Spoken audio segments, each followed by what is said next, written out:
Bom dia, vou compartilhar com vocês hoje um devocional e a forma como eu uso até o devocional para estudar um pouquinho da palavra também.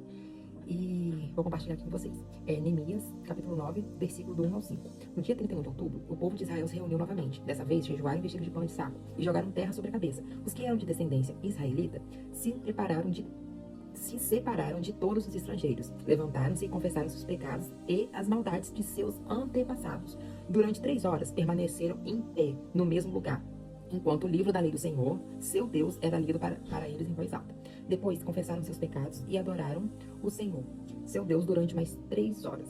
Os levitas, Jesuá, Bani, Cadmiel, Sebanias, Buni, Serebias e Bani e Kenani estavam em pé em sua plataforma e clamavam em alta voz ao Senhor, seu Deus. Então os levitas, Jesuá, Cadmiel, Bani, Hansabinéias, Serebias, Odias, Sebanias e Petaías disseram ao povo: levantem-se e louvem ao Senhor, seu Deus, que vive desde sempre e para sempre. E em seguida oraram.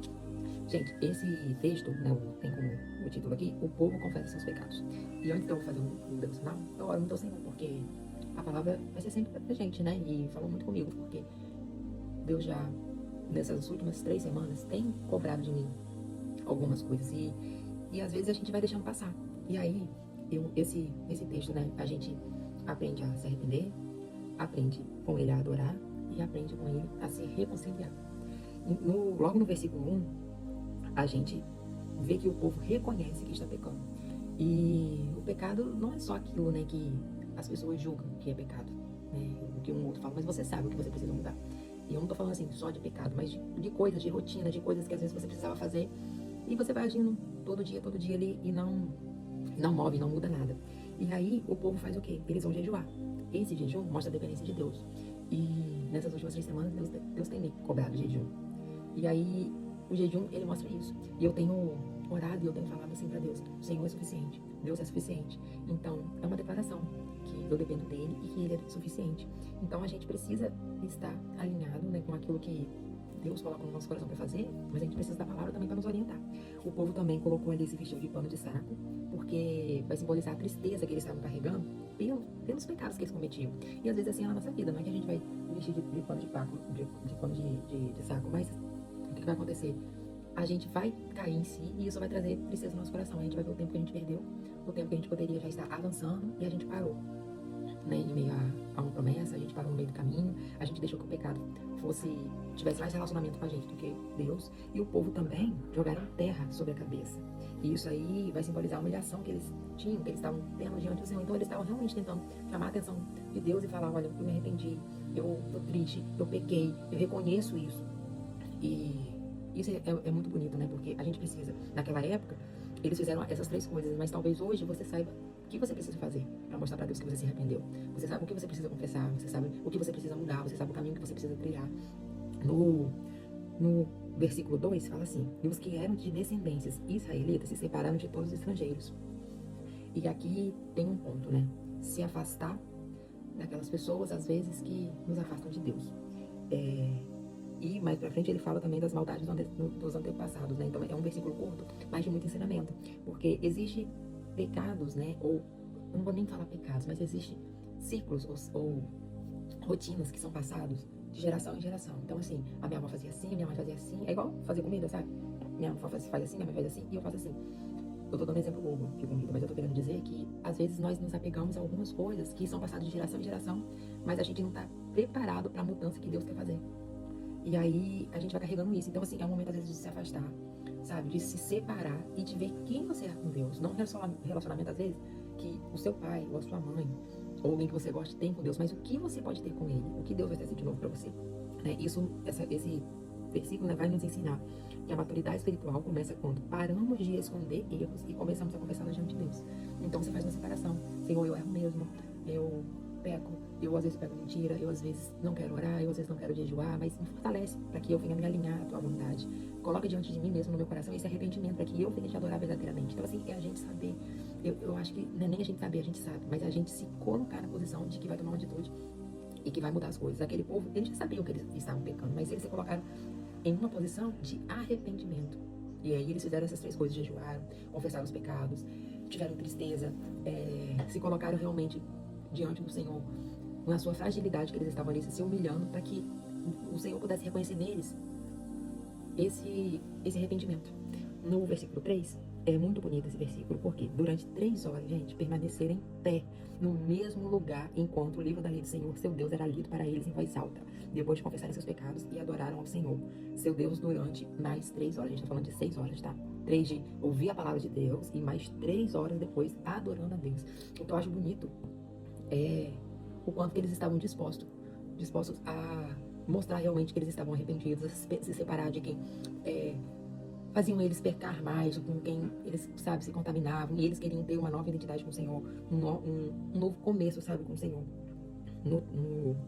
No 3, fala também que o quê? Que eu achei muito interessante. Primeiro veio a palavra, depois a oração. Eu gosto muito, eu sempre, todos nós, passamos por situações, mas cada um lida de uma forma.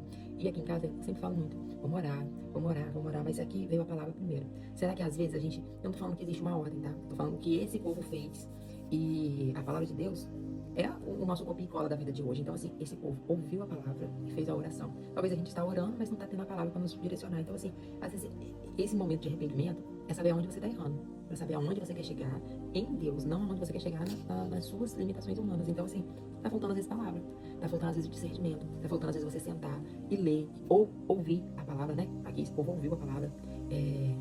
Às vezes a igreja, né, nos traz muitas pessoas na questão de religiosidade. Para mim é uma necessidade. Então, assim, é onde eu escuto a palavra, onde eu reconheço algumas coisas que precisam ser alinhadas, e ali eu vou colocar minha oração da semana, minha oração do ano, né, a oração do mês, não sei. Enfim, e eu achei isso muito, muito, muito interessante, esse versículo 3, porque eles ouviram a palavra e depois adoraram a Deus, sabe? Adoraram, oraram, buscaram, clamaram ao Senhor. Então, se do jeito que você tá fazendo não tá dando certo, volta. O que está faltando? Às vezes está faltando a palavra, às vezes está faltando arrependimento, às vezes está faltando mais adoração, às vezes está faltando se separar de quem não é para você estar junto, às vezes está faltando realmente um momento seu e com Deus sozinhos. E aí a gente vai ter o versículo 4 e 5, né? Que eles vão clamar, né? Que os levitas ali vão iniciar um clamor em alta voz. O povo percebeu que poderia louvar mesmo depois de muitos erros. É incrível como que por mais, né, que os outros nos julguem, nós somos o primeiro a nos julgar. Nós somos o primeiro a falar assim, não, eu errei, eu não vou louvar, não, eu errei, eu não vou orar, não, eu errei, eu não vou pro céu, não, eu errei. É a gente o tempo todo, é o nosso pensamento o tempo todo, não, eu não vou fazer por isso e aquilo, quando na verdade Deus não rejeita o coração quebrantado. É Ele que vai te amar, é Ele que te amou primeiro, é Ele que te escolheu, é Ele que te chamou, é Ele que te preparou, é Ele que te aceitou sujo, é Ele que te aceitou com seus vícios, é Ele que te aceitou com seus pecados. Então você não precisa se aceitar, você só precisa entender que é uma fase e se arrepender, você só precisa disso. Né? A gente fala muito sobre aceitação, mas o Senhor nos aceitou primeiro, o Senhor nos amou primeiro, e às vezes a gente está numa briga constante, querendo atenção, querendo a aprovação das pessoas, quando a gente tem a aprovação daquele que nos criou, sabe? Daquele que nos formou, daquele que nos colocou de pé, daquele que nos pegou pela mão e disse, ei, você pode andar, você pode ir mais longe, você pode ir mais alto, porque você é filho, você é amado, você é escolhido. E eu termino meu compartilhamento com vocês hoje, né, dessa palavra que mexeu muito comigo, falou muito comigo, se alinhou com tudo que eu tô vivendo, o quanto que eu preciso me arrepender, o quanto que eu preciso realmente de voltar, né, a jejuar, a fazer coisas que pra mim, eu vou falar assim, que vão chamar a atenção do Senhor, sair da rotina, mudar o ciclo, sabe? Querer viver algo novo, querer viver realmente na dependência do Senhor. E que você possa, assim como eu, declarar que o Senhor é suficiente, que o Senhor é suficiente, que o Senhor é suficiente, que não vai ter percas, que não vai ter situações, que não vai ter lugares, que não vai ter pessoas que vai substituir a presença do Senhor na sua vida, nem que não vai ter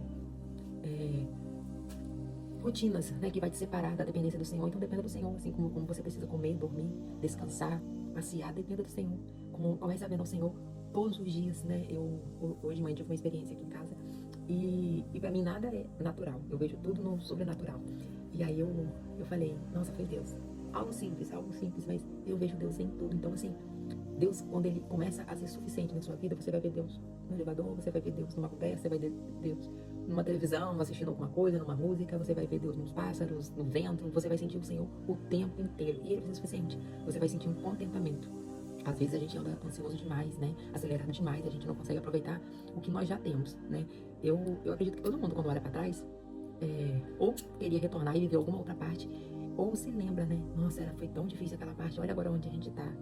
E às vezes a gente quer passar dessa fase aqui rápido, e quando chegar lá na frente você quer olhar e viver isso aqui de novo. Então aproveite aonde você está, o ciclo que você está, mas mudando, né? Se arrependendo, se reconciliando, se alinhando com aquele que que te criou e que te amou, e que te escolheu desde o ventre. Essa é a minha palavra, tá bom?